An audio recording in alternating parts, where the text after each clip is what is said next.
Buenas noches a todos. Nihonman. Bienvenidos a nuestro noticiero Chan Chan Chan. En nuestra entrega de hoy les tenemos una emisión especial sobre la República China. ¿Sabías que China es una nación muy poblada de Asia Oriental, cuyos vastos paisajes abarcan praderas, desiertos, montañas, lagos, ríos y más de 14.000 kilómetros de costa? La capital, Pekín, mezcla la arquitectura moderna con los sitios históricos. La población china se remonta a miles de años.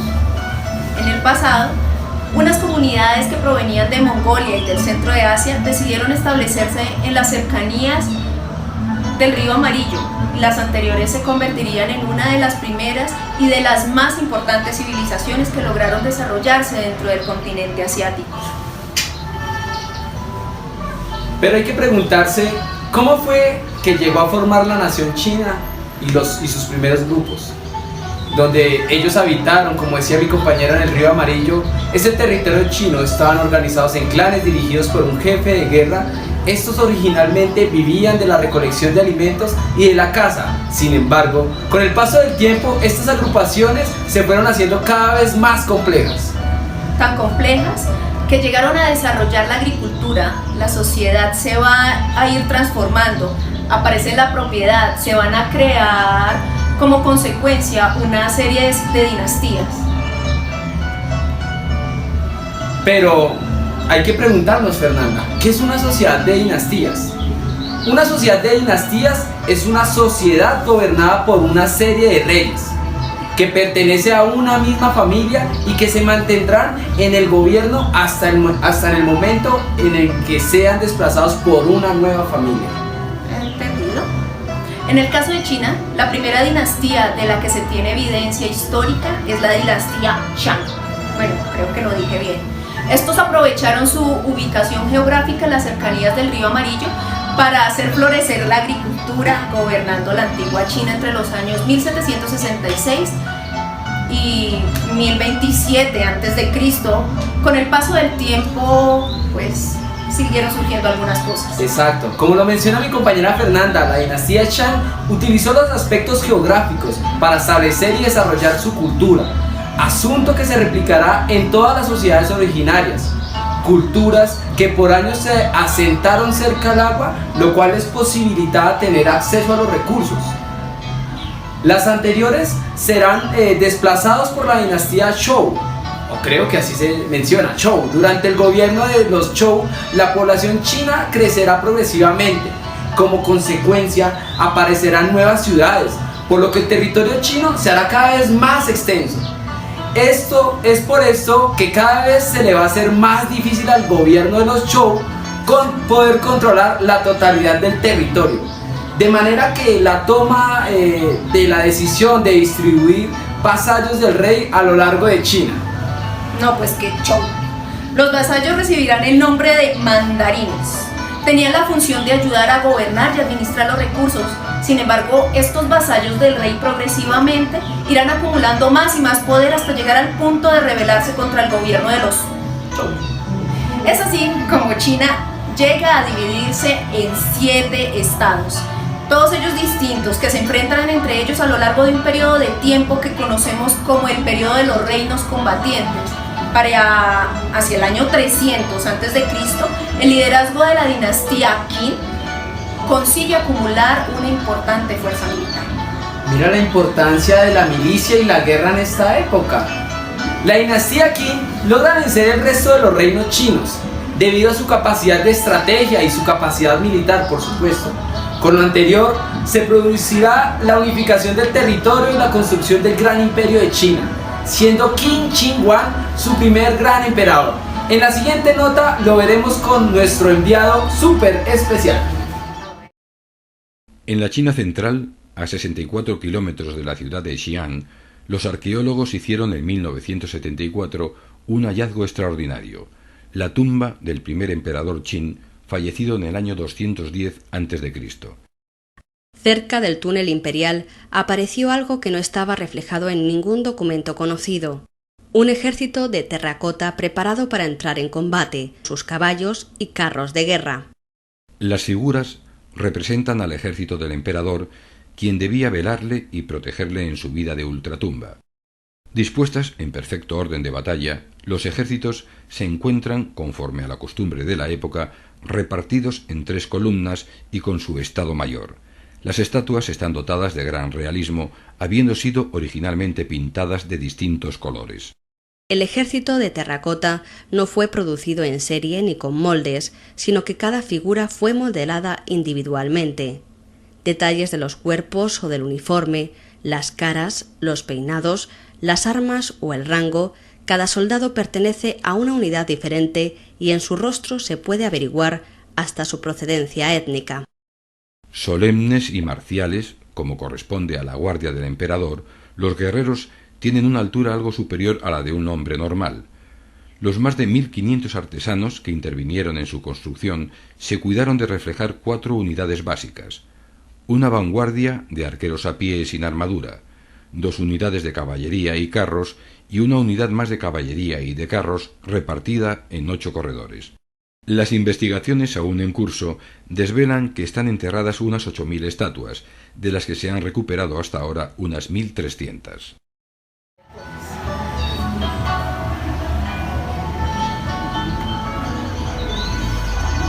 Genial, muchas gracias por la nota, enviado especial. Ahora el sistema político que prevaleció en la antigua China fue el de la monarquía dinástica. Como se dijo antes, está basada en la asociación de reyes que pertenecen a una misma familia. Además, durante el imperio, el emperador era la figura política más importante, ejerciendo poder supremo sobre el territorio, lo que significa que todas las decisiones relacionadas con el Estado eran tomadas por él. Vea pues, el emperador era visto también entonces como un representante de Dios en la tierra.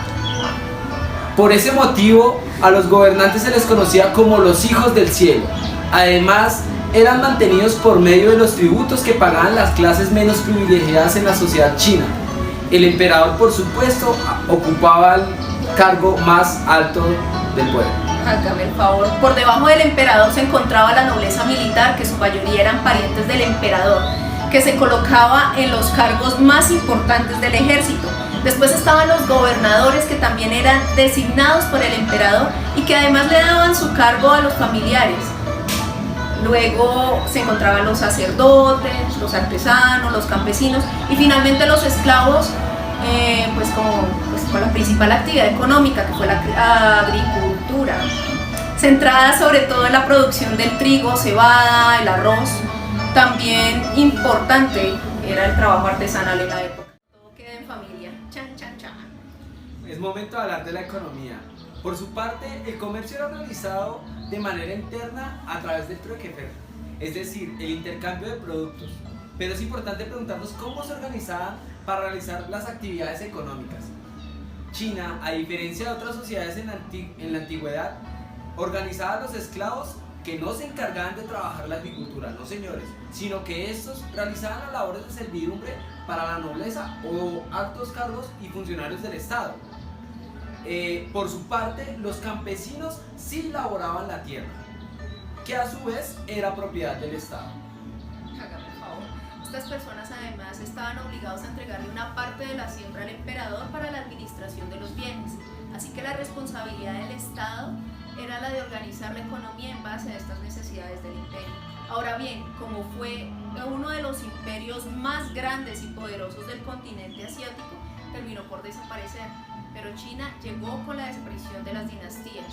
Esto se produjo debido a problemas internos y externos con los que tuvo que lidiar China a lo largo del siglo XIX. Durante ese siglo, el mundo va a estar convulsionado por la expansión de los más poderosos países de Europa hacia otros territorios. Esta expansión la realiza con la intención de crear redes de intercambio comercial con el resto del mundo y además poder conseguir las materias primas necesarias para el crecimiento de sus industrias. En cambio, China era un país que no tenía relaciones comerciales con el resto del mundo. Importaciones desde que se realizan con los británicos. Sí, Fer, en el siglo XIX, en los diferentes procesos de colonización, el mundo se organiza en un reparto de colonias, las cuales sirven de emergentes de materias primas para las potencias europeas. Por su parte, el Imperio Británico pues deseaba reducir los gastos que realizaban para estas importaciones. Es así como deciden comercializar con opio dentro del territorio chino, mira esto. Pero resulta que el opio es una sustancia que produce adicción, por lo tanto el Estado chino prohíbe su comercialización. Dentro de su territorio, como consecuencia, se produce un conflicto de intereses entre el Imperio chino y el Imperio británico, mira pues, dando como resultado el estallido de una guerra en el año de 1840, conocida como la Guerra del Opio. No se armó casi nada. Este conflicto se va a extender por 2 años y va a finalizar con la firma del Tratado de Nanking. Este tratado se cedía a la autoridad de Hong Kong a Gran Bretaña y se establecía la apertura de varias ciudades al comercio internacional. Tiempo después estalla una nueva guerra del opio que trae consigo la firma de un nuevo tratado que va a resultar muy ventajoso para las potencias europeas. Mientras todo esto sucedía, dentro de China existe un descontento social en una parte de la población, así que ha sufrido el imperio a manos de los europeos. Además de esto, se comienzan a formar liderazgos políticos que van a plantear la necesidad de modernizar China, es decir, de cambiar su sistema político y acelerar el crecimiento pues de la industria. Y de esta manera, en el año 1911 hay una, y aquí es derrocada por la Liga Revolucionaria, acabando así el reinado de los emperadores, dando inicio a la primera república china. La cultura china ha sido la creadora de muchos de los grandes inventos de la humanidad. Son utilizados a diario a lo largo del mundo. Entre estos inventos tenemos la fabricación del papel, la invención de la brújula, la elaboración de la primera imprenta hace casi 1000 años atrás, la creación de la seda y las porcelanas, además de la invención del ábaco como un instrumento muy importante para el desarrollo de las matemáticas. ¿Conoces a otra? Que tengo ahí, pues si vienes a considerar el aporte más importante que le ha dejado la antigua civilización china a la humanidad. Bien, Fer, para ir finalizando este segmento es importante ir concluyendo los valores que se fueron constituyendo en la cultura china. Aquí podemos hablar de 3 asuntos, pero antes se me ocurre pensar algo que tú decías ahorita con la invención de la imprenta, y es la importancia de la invención de la imprenta, toda vez que sirvió para propagar el conocimiento. Me parece muy particular este asunto. Entonces hay que hablar de 3 asuntos particulares. Primero, la familia patriarcal. Es una familia estructurada a partir de la figura del hombre, ¿sí? Un tanto machista para nuestras épocas actuales, por supuesto, ¿cierto? Pero no persiste, ¿no? No, exacto. En donde el papel de la mujer se ha venido desdibujando, ¿sí? Lamentablemente, en una familia se celebraba más el nacimiento de un hombre que de una mujer. Imagínate esto, pero por supuesto también hablamos del matrimonio como una relación de contrato, y es un contrato netamente económico. Esta familia, ¿qué le puede ofrecer a otra? Una relación comercial. Por supuesto, Fer, por supuesto, muy, muy complicado. Y por último, una economía basada en la propiedad comunal y en la agricultura, ¿sí? Estos son esos 3 elementos que nos ayudan a identificar esos antecedentes históricos de la civilización china, Fer. Excelente, bueno, vamos a continuar con nuestro segundo segmento de esta vasta e importante cultura. Muchas gracias. 3 reformas políticas. Se unificaron los sistemas de pesas, medidas, moneda y la escritura. Se quemaron, enterraron libros y eruditos al ser impuesto un estricto control ideológico. Los funcionarios deberían ser maestros de la ley.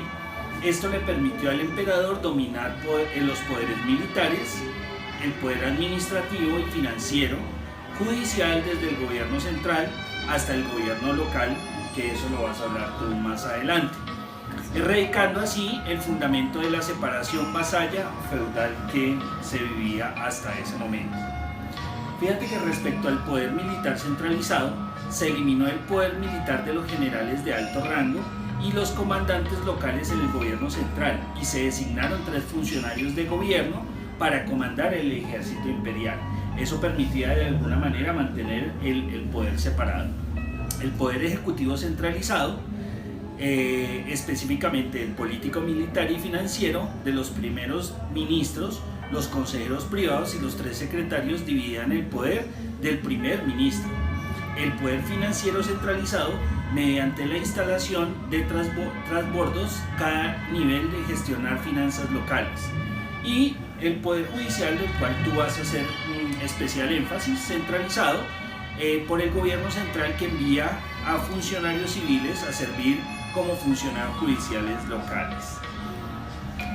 Continuando con el noticiero Chan Chan Chan, Nico, cuéntanos, ¿puedes decirle a nuestros televidentes algunos de los detalles de esta evolución de los sistemas políticos? Pero por supuesto que sí, honorable compañera Lune. Ahora veremos ese detalle, cómo eran esos sistemas ejecutivos y cómo evolucionaron. El sistema de los 3 señores y 9 ministros, que fue el primero, fue un sistema administrativo central adoptado en la antigua China, que oficialmente fue instituido durante la dinastía Qin y posteriormente se desarrolló durante la dinastía Han. Los señores o excelencias hace referencia a los 3 funcionarios de más alto rango en el gobierno imperial. Por una parte, el canciller, el secretario imperial y el gran comandante.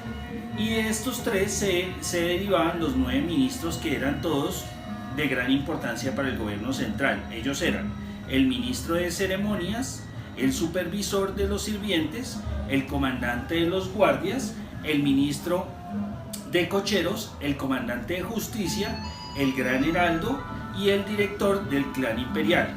También estaba el gran ministro de agricultura y por último el pequeño tesorero. El sistema de 3 departamentos y 6 ministros, que fue el que reemplazó el sistema de los 3 señores y los 9 ministros de los que te mencionaba anteriormente, fue por parte del emperador Wen en la dinastía Sui. El emperador Hu Wan reformó el sistema oficial implementando el sistema utilizado por las dinastías internas y externas y debilitó el poder del primer ministro. O sea, de alguna manera ellos querían debilitar esa figura porque pensaban que el poder se concentraba mucho en una sola persona. La dinastía Ming finalmente abolió el cargo del primer ministro y dividió el poder de las 6 partes. El emperador Zhongli organizó un gabinete e implementó un sistema de voto. Durante la dinastía Qin se establecieron funcionarios militares y desaparecieron los retos del sistema del primer ministro, evidencia que el poder imperial había llegado a su apogeo. Chan Chan Chan, Nico, así funcionaba el nivel de la nación, pero ¿cómo se mantenía el control imperial a nivel local? Pues mira que eso era un gran problema, porque finalmente la nación china era muy vasta, muy grande. Entonces los sistemas políticos locales se basaban por una parte en un sistema de sometimiento para consolidar el poder de los dueños de los esclavos, los gobernantes de la dinastía Zhou occidental.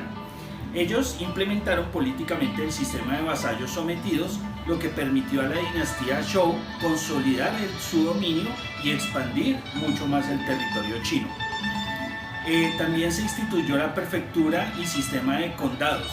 Durante el periodo de las primaveras y otoños y el periodo de los reinos combatientes, la dinastía Qin impuso un sistema de prefecturas y condados, reemplazando así el sistema feudal que prevalecía en la nación, debilitando la gran medida la independencia de las autoridades locales y el fortalecimiento de la centralización del poder.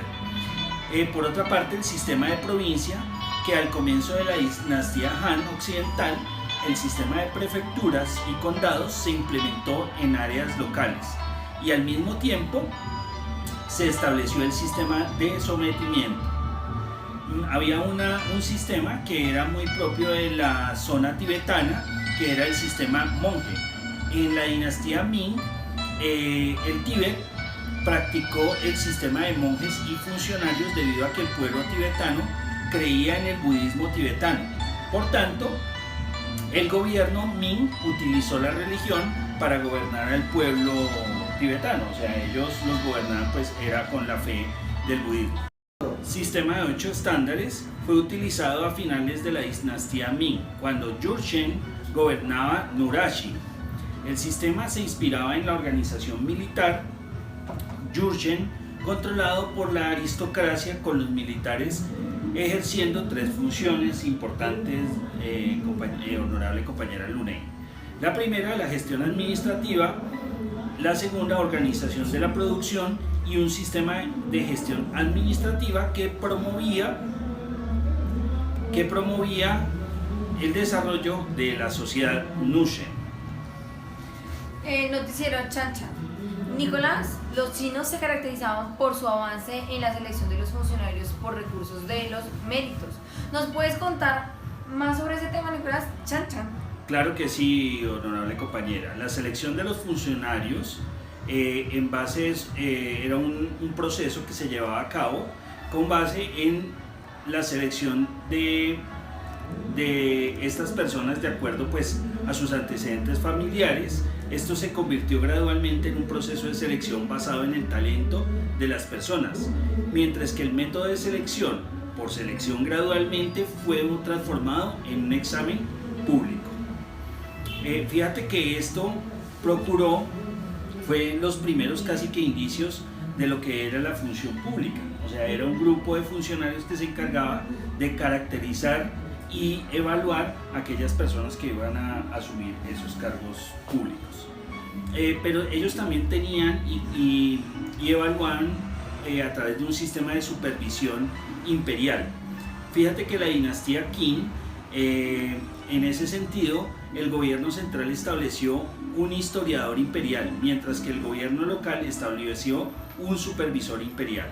La dinastía Han occidental fue el emperador Wudi de la dinastía Han, que estableció 13 prefecturas como el área de supervisión y estableció el departamento de historia provincial para dicha supervisión. Mientras que la dinastía Han oriental se fortaleció aún más el poder de supervisión del gobernador provincial y se aumentaron gradualmente el poder administrativo local y el poder militar. Mientras que la dinastía Song del norte había un tribunal general para supervisar las prefecturas que podía informar directamente al emperador. Nicolás, muy claro lo explicado sobre los modelos políticos de China, pero ¿únicamente se aplicaban estos sistemas? No, fíjate, honorable compañera Luney, que existían otros sistemas que, si bien no eran propiamente políticos, sí eran críticos para la China imperial, que era el sistema de abdicación, que consistía en que al final de la sociedad primitiva la elección democrática de los líderes de las alianzas tribales se llevó a cabo dentro del círculo de las familias nobles. No es solo el reflejo de la propiedad pública primitiva en la política, sino también la señal del colapso de la sociedad primitiva. Además, adicionalmente a esto está el sistema hereditario, que es un sistema con privatización distintiva que encarnaba el progreso significativo de la sociedad. El sistema patriarcal, que desde luego desde muchos siglos atrás, pero sobre todo en la dinastía Zhou occidental, el sistema de clanes patriarcales era un sistema en el que la relación de la herencia y el título estaban determinados por la relación de sangre y el estado civil. El sistema de clanes patriarcales y el sistema de privilegios formado por un sistema patriarcal que tuvo una influencia de gran alcance en las generaciones posteriores. Y por último, sin ser menos importante, el sistema de nobleza, que esta nobleza se desarrolló a partir de los terratenientes poderosos y pertenecía al estrato privilegiado de la clase terrateniente. El sistema de la nobleza se formó durante las dinastías Wei, Jin, y era un sistema plagado de corrupción, que seleccionaba a los funcionarios según el nivel de sus antecedentes familiares. Ahora, compañera Luney, te daremos paso para un interesante tema relacionado con la instalación del sistema jurídico. Adelante, honorable Luney.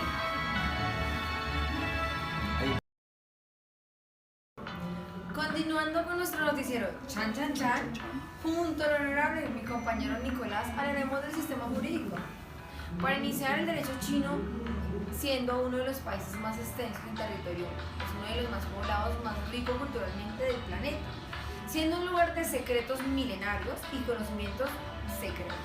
El sistema jurídico está enmarcado por corrientes de pensamientos: el legalismo, el confucianismo, el taoísmo y el budismo.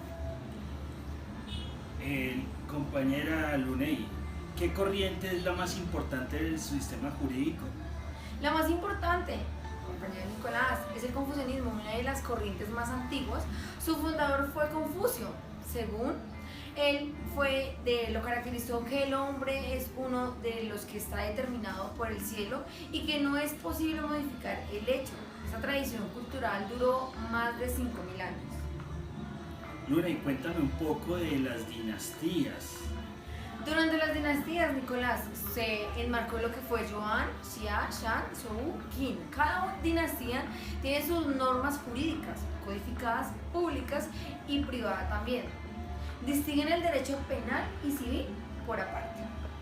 En el año 1911 y 1912, la República Democrática Capitalismo, una nueva constitución, incluyó diferentes áreas del derecho. ¿Y en la nueva constitución que incluyó, honorable Luney?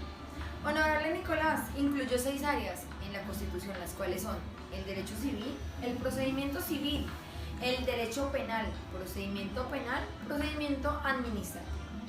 En 1921, el Partido Comunista Chino tuvo un desarrollo del país. ¿Y ese desarrollo de qué se trató, honorable Luney?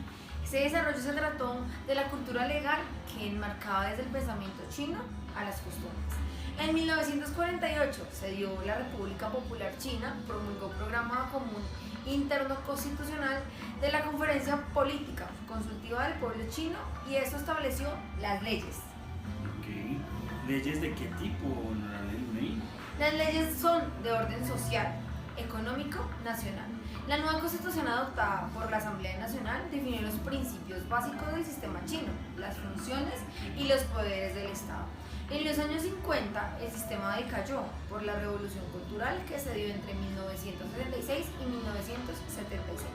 En la década de los años 70, todo lo sucedido por la revolución cultural, iniciando con el partido, el PCC, era el comunista chino, decidió modificar el objetivo de la agenda nacional hacia la edificación de un socialismo moderno, llevando a cabo la política de la reforma y apertura y dejando claro el principio de gobernar el país a través de un sistema legal con la idea de garantizar la democracia para el pueblo del sistema legal socialista. Debe fortalecerse para que dicha democracia sea sistematizada y legalizada. Qué interesante, honorable Luney. Pero cuéntame una cosa, honorable Luney, ¿y cómo estaba en la economía en la década de los 90? En la década de los 90, la construcción de la economía socialista de manera integral, consolidando en mayor medida una base económica para la edificación jurídica, poniendo un gran hincapié en este tema. En 1977, el 15º Congreso Nacional Chino decidió tomar el Estado de Derecho como estrategia básica en la construcción de un país socialista, bajo un Estado de Derecho con un objetivo primordial para la modernización socialista. De esta manera, se buscaría establecer la importante tarea de construir un sistema legal socialista con características chinas. En la actualidad se ha reforzado el tema del Estado de Derecho socialista. El sistema jurídico en China es considerado una incógnita y se extiende en un contexto histórico más amplio. Y cuando China comenzó la reforma en 1978, era un país bastante pobre, carente de recursos, con instituciones débiles o inexistentes. El Poder Judicial lo ejercen los tribunales. Ok, muy claro, compañera Luney. Y cuéntanos su clasificación. Claro que sí, noticiero Chan Chan Chan. Está dispuesto en esta clasificación, se divide en 4 niveles, que son el Tribunal Popular Supremo, los Tribunales Populares Superiores, que son los tribunales de las providencias que hay en China. También se clasifica en los Tribunales Populares Intermedios, que son los tribunales de prefectura. También encontramos los Tribunales Populares Básicos, tribunales de canto o de distrito. El tribunal de mayor instancia es el Tribunal Supremo de Beijing, que corresponde directamente ante la Asamblea Popular Nacional y su comité permanente. República Popular de la política china se apoya en una estructura de poder que comprende 3 ámbitos muy fundamentales. 1. El partido subordinario, que es, y también el ejército y el Estado. La República China y sus tres principios del pueblo que establece la República, siendo República democrática del pueblo, el gobierno se divide en 5 ramas muy importantes. Estas ramas son Yuan ejecutivo, Yuan legislativo, Yuan judicial y Yuan de examen. La Constitución fue redactada por Kong Man-chan, la ley. Él decía que la ley es muy fundamental y reafirmando el sistema básico que hace primordial al Estado y obligaciones fundamentales de los ciudadanos chinos. Y eso enmarca el poder del Estado, cuyo a las actividades de los ciudadanos. Oye, mira lo importante que era para ellos el examen que le hacían a los funcionarios que iban a ingresar al Estado, ¿no? Era muy importante conocer de dónde procedía cada funcionario que iba a entrar. Ok. Bueno, compañera Luney, ahora le vamos a dar paso a nuestro compañero Cristian Argotti, que también nos va a socializar algo muy interesante en nuestra conversación del Estado chino. Continúa. Chan, chan, chan. Muchas gracias a la gente en estudio. Ahora vamos con la evolución de la política exterior china. En los últimos 35 años, China ha experimentado una profunda transformación.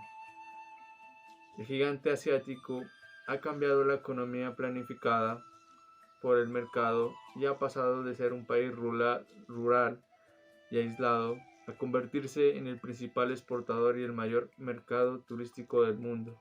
Un motor fundamental de estos cambios ha sido la apertura de China al exterior, mediante un modelo de desarrollo basado en su inserción en cadenas globales de valor, lo que hizo a este país muy dependiente del contexto internacional.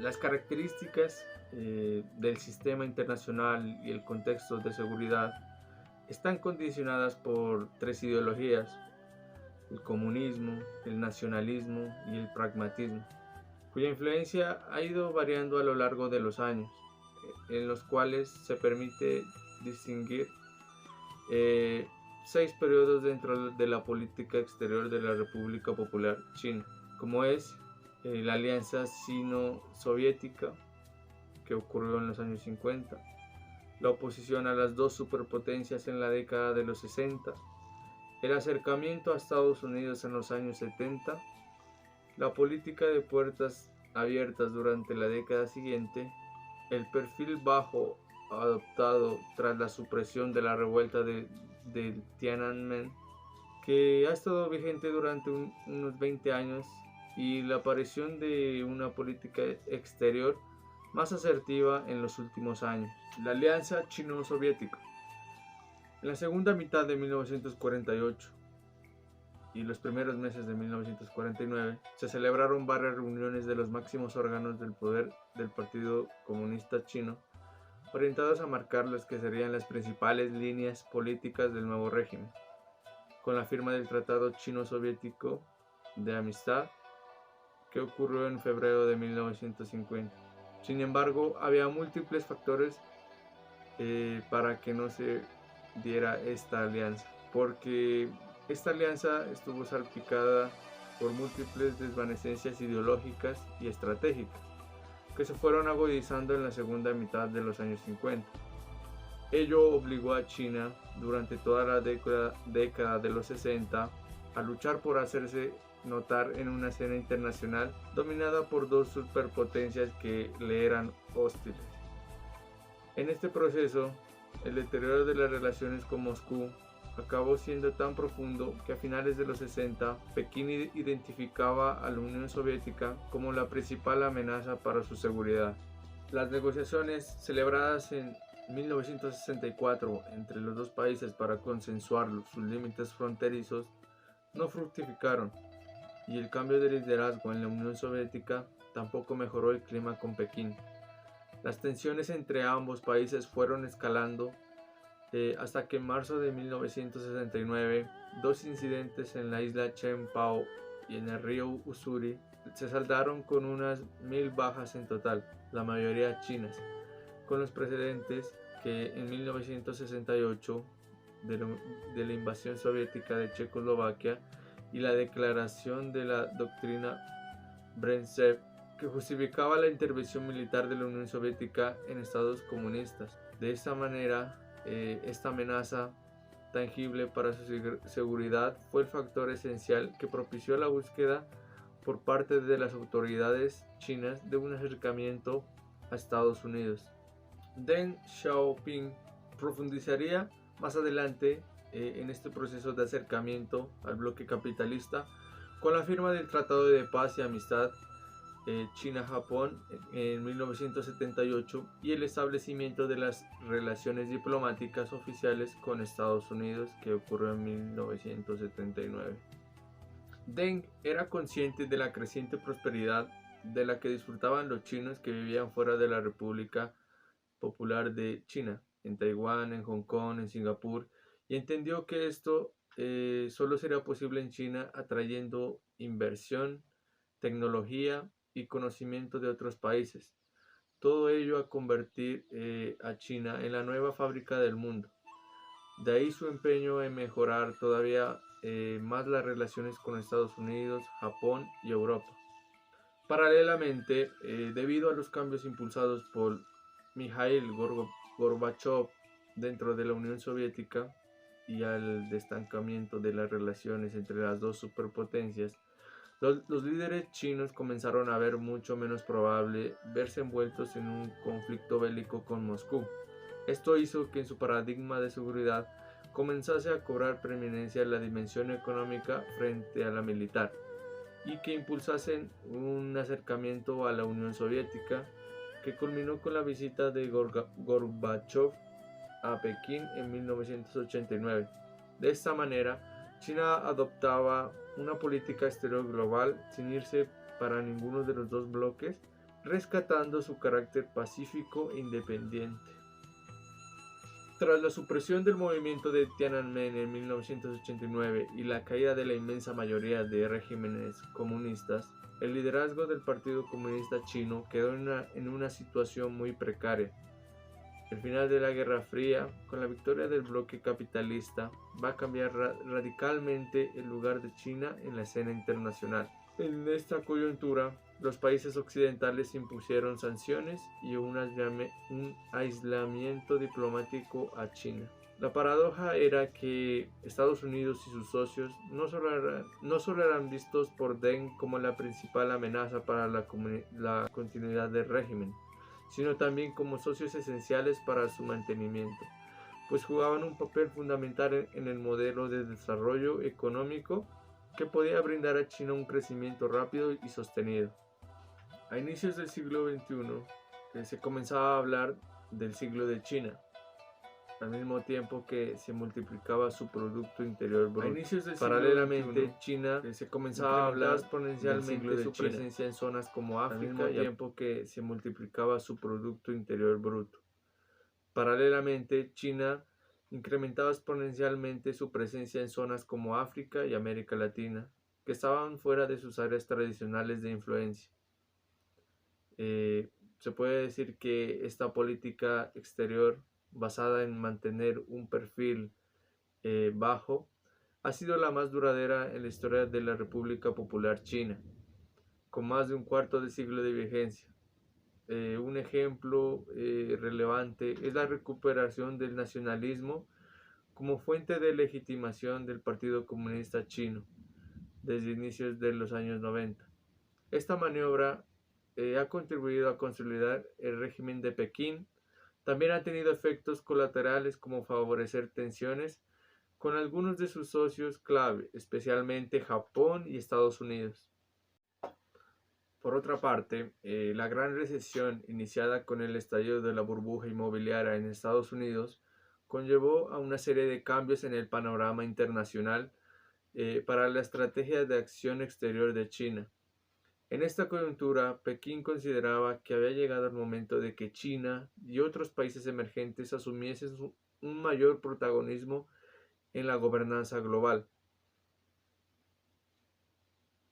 Con la llegada al poder de Xi Jinping, que alcanzó la presidencia de la República Popular China en marzo de 2013, profundizó en el distanciamiento de la estrategia de perfil bajo establecida por Deng Xiaoping.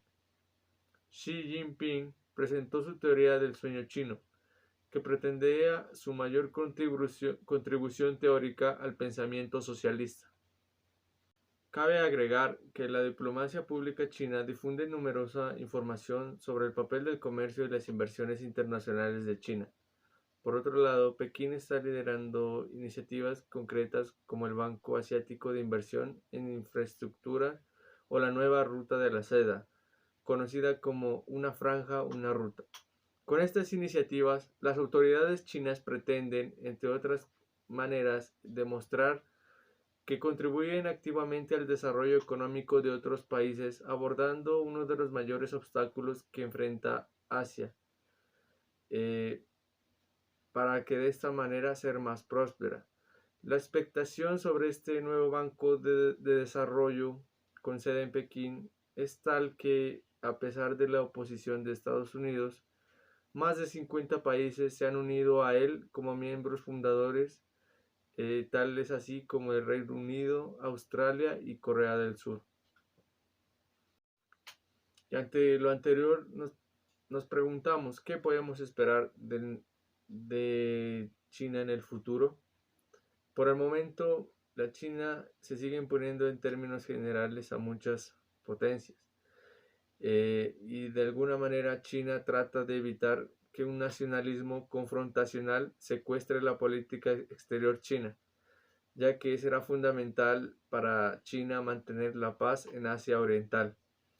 Esto dependerá en gran parte de la propia evolución interna de China y en los escenarios especialmente sensibles como el estrecho de Taiwán y los mares de China Meridional y de China Oriental.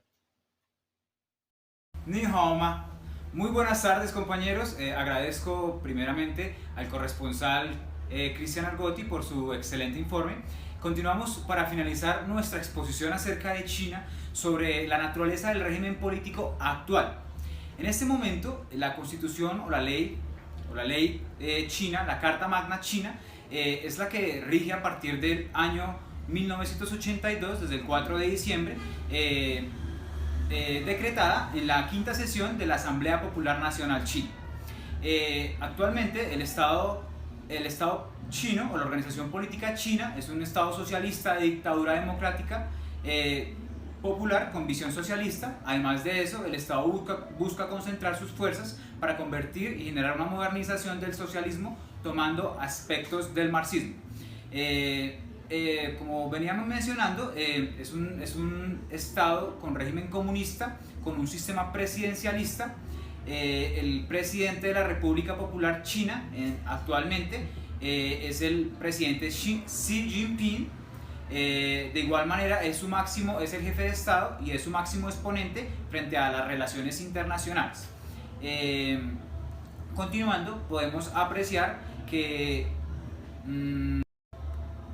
entonces, como les mencionaba, el jefe de Estado actualmente, desde el 14 de marzo del 2013, es el presidente Xi Jinping y su jefe de gobierno es Li Keqiang.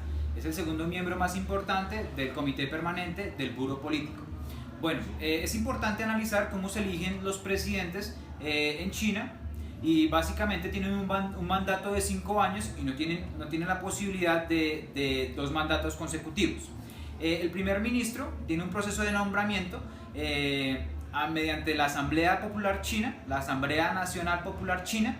De igual manera, el presidente también es electo mediante sufragio y también mediante la Asamblea Popular Nacional China.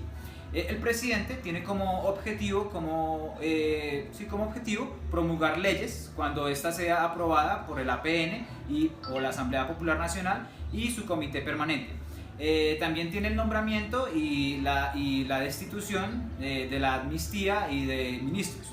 De igual manera, es importante destacar también las labores del primer ministro en cabeza del gobierno popular central, quien desarrolla los principios y las políticas promovidas por el Partido Comunista de China. También podemos resaltar qué es la Asamblea Popular Nacional, que básicamente se compone por 4.000, debe haber un miembro en la Asamblea Popular China por cada 4.000 habitantes que haya en China. De igual manera, por cada provincia debe haber al menos 10 diputados en la Asamblea Popular China. Como les comentaba, la Asamblea Popular China está compuesta por 3.000 diputados. La nominación de los candidatos para la Asamblea Popular China está controlada por el Partido Comunista. Durante el proceso de las sesiones de la Asamblea Popular China, su comité permanente ejerce las atribuciones que le otorga la Asamblea. Bueno, para terminar o para continuar con nuestra exposición, vamos a determinar o delimitar el pensamiento actual de Xi Jinping, que es el presidente que, como les mencionaba, este presidente Xi Jinping instauró un pensamiento en la actual China, el cual lleva su propio nombre, Xi Jinping, tan así que, como lo denomina la BBC en un informe del 9 de octubre del presente año, se piensa instaurar o se piensa enseñar esta ideología Xi Jinping en las escuelas desde la primera infancia hasta la universidad, con el fin de establecer las ideas marxistas y arraigarlas en la cultura china. De igual manera, tenemos que identificar que el pensamiento Xi Jinping es un pensamiento compuesto por varias tendencias políticas desarrolladas a partir del año 90, como alternativa a la línea teórica hegemónica que se desprende durante las primeras décadas de la revolución. Tanto en la China continental como en el exterior, los desarrollos académicos más vigentes en la actualidad son el fruto de las reformas económicas y del nuevo clima de apertura con la revolución económica que se presenta en China. De igual manera, se debe acotar que el pensamiento Xi Jinping es una mezcla del materialismo histórico marxista, propiamente marxista, y la tradición china. Las tres grandes líneas de pensamiento que actualmente se enfrentan en China básicamente están distinguidas en tres partidos políticos. En primera medida se destacan los liberales, quienes tienen una perspectiva diferente a los liberales que conocemos aquí en Latinoamérica. En realidad, pues ellos proponen pues que el auge económico y el desarrollo económico que se viene dando es debido a la liberación económica y pues casi que a las políticas neoliberales que ha adoptado China. De igual manera, el pensamiento liberal de los 90 no ha sido precedido por una tradición liberal fuerte a lo largo del siglo XX. Si aceptamos la influencia de pensadores como Hu Xi, por lo que en general el punto de vista estrictamente liberal no parece tener mucha repercusión en la sociedad china. Por otra parte, encontramos también un partido político denominado la Nueva Izquierda, que a diferencia de las tendencias latinoamericanas, la Nueva Izquierda no se refiere a lo mismo que hoy en día aquí pensamos en Latinoamérica, que es la fuerza contraria al partido de gobierno. Por el contrario, en China, la Nueva Izquierda es el partido que está a favor o que apoya el gobierno actual, que pues como ya lo habían mencionado nuestros compañeros, es el Partido Comunista Chino. En una encuesta realizada en 2008 por el Asian Barometer Survey se constató que hablando de la democracia y del concepto que se tiene en China, que el 38,4% de la población china considera que la democracia es el acceso a necesidades básicas como la comida, ropa y otro tipo de necesidades primordiales, frente a otro 28,4% de la sociedad china que considera que la democracia será la oportunidad de cambiar un gobierno a través de las elecciones populares. En cambio, un 4,2% considera de los chinos que la democracia sencillamente es la libertad de expresión. Esto es un informe de Xiao Wan de 2019. De igual manera, si se realiza una comparativa con los países de entorno, se determina que la democracia de China no es una democracia representativa, sino una democracia representacional. De tal manera que los chinos sencillamente intentan ver como la satisfacción de sus necesidades básicas como democracia. Contrario a lo que se ve y lo que se observa, como ya lo mencioné, en nuestros países latinoamericanos. Bueno, de otra parte, tenemos que seguir haciendo una alusión a los mecanismos formales que permiten a un conjunto de individuos escoger a sus representantes, en tanto que en China, como ya lo mencionaba, el énfasis del término democracia se pone en el contenido. Democracia sería la capacidad de un sistema político para satisfacer las necesidades básicas del pueblo o del conjunto de la población. La política del Partido Comunista Chino se alinea con esta concepción de democracia, al afirmar que el procedimiento de selección más elección, en el que el principio de la meritocracia se sobrepone al de la elección. Como ya lo mencionaba mi compañera Luney, es muy importante para los chinos la meritocracia y el ascenso a sus cargos representativos y públicos es mediante este mecanismo, meritocracia y no democracia, como ocurre en nuestro lugar.